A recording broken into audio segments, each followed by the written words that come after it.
रविंद्र सिंह भाटी। धन्यवाद अध्यक्ष महोदय, आपने मुझे पर्ची पे बोलने का मौका दिया। अध्यक्ष महोदय, वर्तमान में बाड़मेर, जैसलमेर, बीकानेर और पश्चिमी राजस्थान के किसानों के साथ में एक बहुत बड़ा कुठाराघात हो रहा है। वर्तमान सरकार किसानों को लेके बहुत संवेदनशील है। मेरा निवेदन है कि इस क्षेत्र में कई हाई टेंशन लाइनें निकल रही है, परंतु इसकी एवज में किसानों को न तो पूरा मुआवजा मिल रहा है, बल्कि किसानों को परेशान और हताश किया जा रहा है। ये जो काम चल रहा है न किसी योजनाबद्ध तरीके से हो रहा है।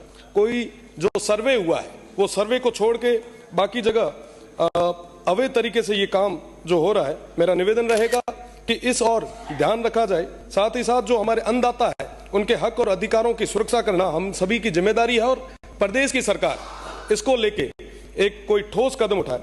साथ ही साथ सरकार की जो गाइडलाइन है उसको किसी भी तरीके से अभी फॉलो नहीं किया जा रहा है, ये वाकई चिंता का विषय है।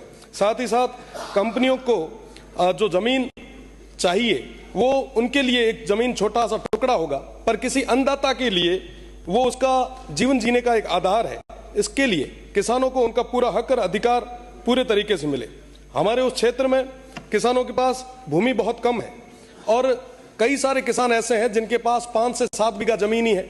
एक पोल की वजह से वो पूरी जमीन कहीं ना कहीं कवर हो जाती है, जिसके कारण वो खेती करने में भी असमर्थ है।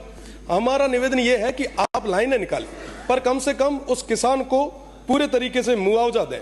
वर्तमान में जो सहमत नहीं होता मुआवजे से, उस पर पुलिस और प्रशासन द्वारा एक दबाव बनाया जा रहा है। धमकाने की आए दिन ऐसी घटनाएं सामने आती है। एक अन्नदाता को इस तरीके से परेशान करना ये ठीक नहीं है।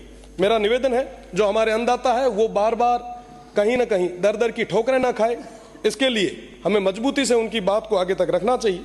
साथ ही साथ मेरा निवेदन रहेगा कि